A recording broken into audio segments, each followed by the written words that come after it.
Sou o pastor Murilo e estou aqui mais uma vez para trazer uma mensagem de amor, esperança e consolo para o teu coração. Mas fique certo de que não há salvação fora da verdade. Lembro que estamos examinando a carta do apóstolo Paulo aos Filipenses e que após o capítulo 1 e 2, investigaremos hoje o capítulo 3 e teremos certeza de que não há salvação fora da verdade. Essa carta aos Filipenses é um grande exemplo de como funcionam a alegria e satisfação do cristão autêntico. Essa alegria está diretamente ligada ao Espírito Santo e ao prazer que o cristão tem em Jesus. Somos ensinados a ter alegria no sofrimento, no serviço, na fé e na adoração. Agora mesmo, acabo de perder minha irmã caçula, minha sobrinha e minha sobrinha neta num trágico acidente náutico. E como se estivesse pregando para mim mesmo, preciso exercitar alegria no sofrimento, no serviço, na fé e na adoração, não importam as circunstâncias. Creio que você está lembrado de que esta carta é conhecida como a carta da alegria, e que em Filipenses capítulo 1, versículo 21, já estudado, Paulo destaca a supremacia de Cristo escrevendo: para mim, o viver é Cristo. Já em Filipenses 2, versículo 4, que já apresentamos, o tema é a importância do outro, onde lemos: não tenha cada um em vista o que propriamente é seu, mas também o que é dos outros. Pois bem, o grande destaque desse capítulo 3 é a biografia de Paulo, quando fala do seu passado, quando fala sobre o seu presente e quando aponta para o seu futuro. Nesse capítulo 3, a ênfase de Paulo é sobre a verdade. A verdade de Deus estava sendo atacada e continua sendo atacada ainda hoje.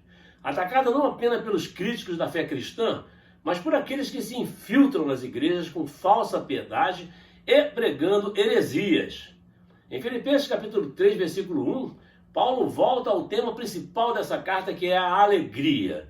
Alegria cristã, centrada em Cristo, quando ele diz: regozijo e regozijai-vos no Senhor. E, como repete nos capítulos anteriores, Paulo escreve e afirma que a alegria do cristão não é sentimento, não depende de circunstâncias, favoráveis ou não, porque a alegria do cristão é uma pessoa, é Jesus Cristo, nosso Mestre e nosso Senhor. Paulo utiliza um recurso da repetição de palavras para enfatizar uma ideia. É nossa segurança no Evangelho que estudemos e reflitamos sobre as mesmas palavras do Senhor, ao invés de criar novos credos. Como está escrito em 2 Timóteo capítulo 3, versículos 16 e 17, tudo de que precisamos para sermos fiéis já nos foi dado e ensinado nas Escrituras Sagradas. E quando acrescentamos ou tiramos algo da vontade divina revelada, mostramos que nossa confiança está em nós mesmos e na nossa sabedoria, e não na verdade revelada por Jesus Cristo, nosso Mestre, nosso Salvador. Apocalipse, capítulo 22, versículos 19 e 18, adverte: porque eu testifico a todo aquele que ouvir as palavras da profecia deste livro, que se alguém lhes acrescentar alguma coisa, Deus fará vir sobre ele as pragas que estão escritas nesse livro. E se alguém tirar quaisquer palavras do livro desta profecia, Deus tirará a sua parte do livro da vida, e da cidade santa, e das coisas que estão escritas neste livro. Daí porque a verdade de Deus precisa ser repetida, repetida e repetida, e não pode estar entremeada de achismos que deturpam a verdadeira mensagem do Evangelho. O primeiro ponto que Paulo vai focar nesse texto são os falsos mestres, desmascarados, como os vemos em Filipenses capítulo 3, versículo 2, onde está escrito: acautelai-vos dos cães, acautelai-vos dos maus obreiros, acautelai-vos da falsa circuncisão.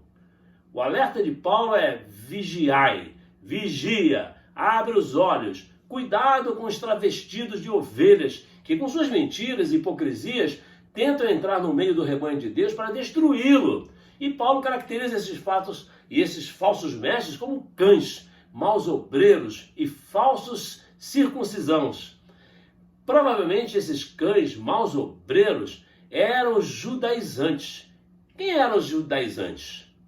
Eram judeus cristãos que acreditavam erroneamente ser essencial aos gentios obedecerem a todas as leis judaicas do Antigo Testamento, especialmente a submissão ao rito da circuncisão a fim de serem salvos.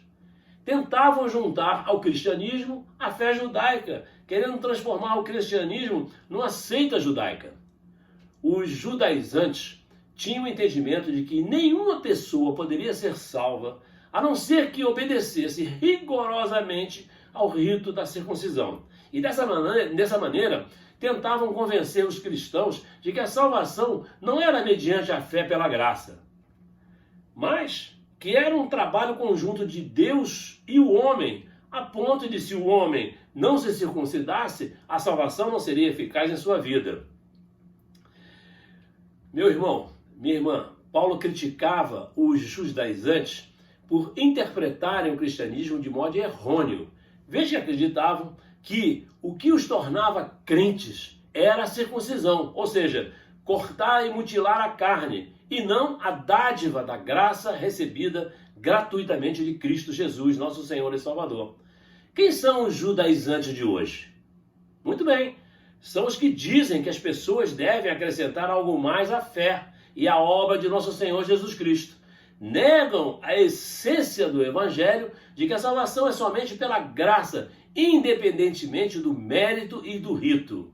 Por isso, Paulo combate esses falsos mestres com muita veemência e os chama primeiro de cães e de maus obreiros, porque pervertiam o sentido simples e puro do Evangelho de Cristo, ensinando que o Evangelho que Paulo pregava, segundo o qual somente dependemos da graça de Deus para a salvação, não era o Evangelho verdadeiro. Os falsos mestres ou maus obreiros de hoje aplaudem a si mesmos, jogam holofotes sobre si mesmos, gloriam-se em si mesmos, vaidosos dos seus títulos e aparência, e estão visivelmente na contramão do Evangelho de Cristo, nosso Senhor.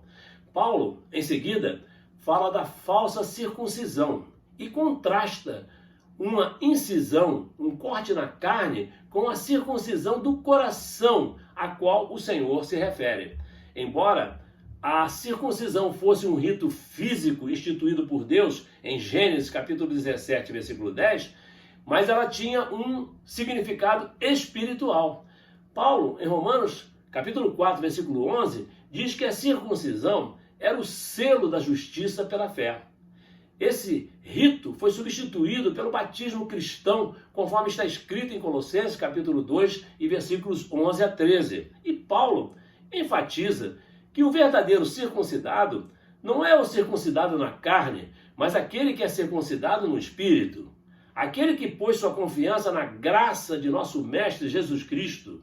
Circuncisos, meu irmão, minha irmã, são aqueles que adoram a Deus em espírito e em verdade, como vemos em João capítulo 4, versículo 23. É Cristo quem circuncida nosso coração e espírito, quando pela fé obediente somos batizados nele. Nos versos 4 a 11 de Filipenses 3, Paulo mostra a futilidade de se confiar na carne, usando como exemplo sua própria vida como judeu autêntico e fariseu da primeira linhagem de Benjamim. Se você der uma olhada em Filipenses capítulo 3, versículo 8, verá que para Paulo, até mesmo as maiores conquistas de um homem, ou que um homem pode alcançar, não são nada comparadas com a sublimidade do conhecimento de Cristo, nosso Senhor e nosso Salvador. Qualquer confiança que não seja no Evangelho de Cristo é perda e prejuízo. O amor a Cristo corrige nossas prioridades e nosso Mestre Jesus passa a ser o centro da nossa vida. A vida de Paulo e sua própria confissão nos ensinam que ser cristão não é ser poupado de toda dor, não é colônia de férias, parque de diversão, mas receber a comunhão do sofrimento de Cristo. Você é bem-aventurado quando sofre pelo Evangelho e deve se alegrar por isso, porque o poder de Deus nos capacita a passar sofrimento sem murmuração e amargura na alma. Você não tem o direito de ser uma pessoa triste, porque ser uma pessoa triste é uma transgressão ao mandamento divino. Não temos esse direito se nos conscientizarmos de que o Senhor nos deu a vida, nos deu a família, o pão de cada dia e nos cerca com muitas provas de sua generosidade e do seu amor. Isto é paz com Deus, meu irmão. Até aqui, aprendemos que Paulo, por amor a Cristo, renunciou a seus antigos valores, tornando-se nova criatura. Aliás, é exatamente o que você e eu devemos fazer. O apóstolo não olhou para trás, nem permitiu que seus fracassos passados o subjugassem com culpa. Paulo esforçou-se com o objetivo de tornar-se cada vez mais semelhante a Jesus. A partir de Filipenses 3, versículos 12 a 21, Paulo usa a figura do atletismo para descrever sua vida cristã. Paulo compara o cristão a um atleta de alto nível na mais acirrada competição. É uma batalha tão intensa que olhar para trás pode fazê-lo perder segundos preciosos e assim perder a corrida. Interessante mencionar que um atleta, para participar dos Jogos Olímpicos em Atenas, precisava primeiro ser cidadão grego.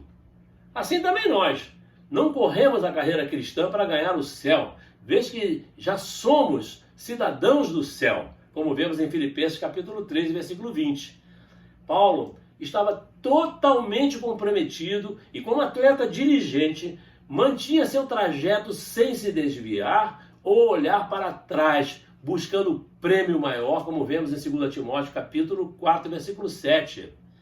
Em Filipenses 3, versículos 13 e 14, Paulo afirma que não perderia o prêmio da soberana vocação de Deus em Cristo Jesus. Foi isso que Paulo buscava. E se Paulo tinha que batalhar todos os dias para alcançar o seu objetivo, nós, os discípulos de Cristo, seus seguidores, precisamos fazer o mesmo. Paulo se esforçou com o objetivo de se tornar cada vez mais semelhante a Cristo. E assim nós continuemos prosseguindo em direção ao objetivo final de nos tornarmos mais semelhantes a Jesus.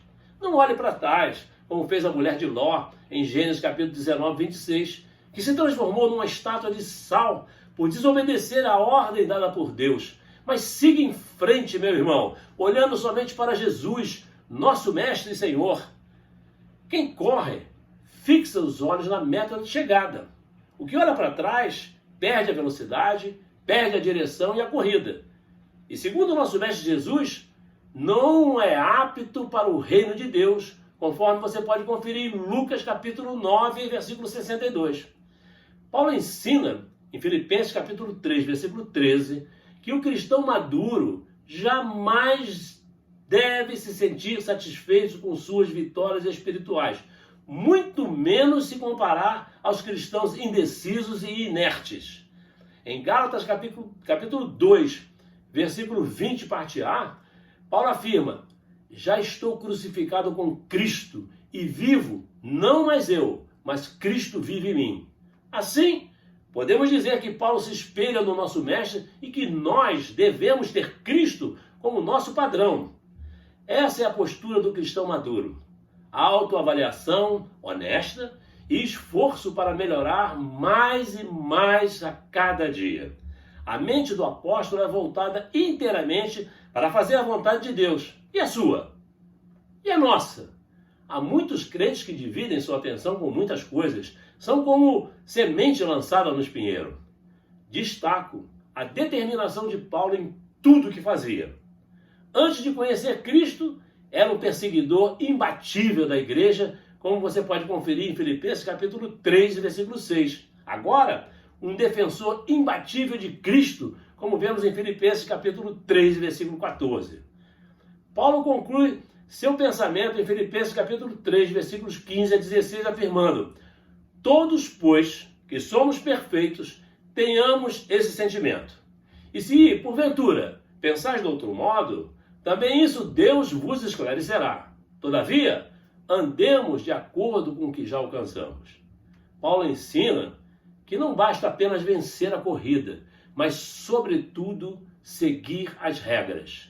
Sobretudo, seguir as regras. E nos versos já citados, Paulo enfatiza a importância dos cristãos não se esquecerem das regras espirituais contidas na palavra de Deus, contidas na Bíblia Sagrada, nas Escrituras Sagradas. A Bíblia está repleta de exemplos de pessoas que começaram bem a corrida, mas não chegaram ao fim, vez que não levaram a sério as exigências de Deus.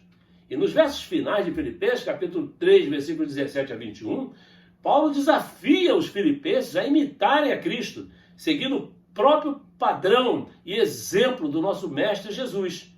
Desafio que agora é extensivo a todos nós. Na verdade, Paulo é um modelo para os crentes, tanto na questão da doutrina quanto da ética. Não significa dizer que tenhamos de copiar tudo o que o apóstolo fazia, pois ele mesmo afirmava, e afirma no verso 12, que não era perfeito. Assim, como direcionava a sua vida buscando ser semelhante a Cristo, os filipenses também deveriam imitá-lo. Não só os filipenses deveriam imitá-lo, mas nós também devemos. Em Paulo havia uma sincera união de verdade e amor. Advertiu sobre o erro e chorou por aqueles que nele permaneceram. Em Filipenses 3,19, o apóstolo discorre sobre as características dos falsos mestres. Nós já falamos sobre isso. Mas agora ele enfatiza dizendo, adoram a si mesmo. Deveriam se envergonhar daquilo em que se gloriam. Fazem das trevas luz e luz trevas. Só pensam nas coisas terrenas, ao invés de terem sede pelas coisas espirituais, e seu destino é a perdição. E no verso 20, Paulo declara, a nossa pátria está nos céus, onde também esperamos o Salvador, o Senhor Jesus Cristo. Ah, Maranata, ora vem, Senhor Jesus, glórias a Deus. Essa mesma história se repete hoje, e o fim da linha é o inferno, meu irmão. Vale a pena perder tudo por Cristo Jesus.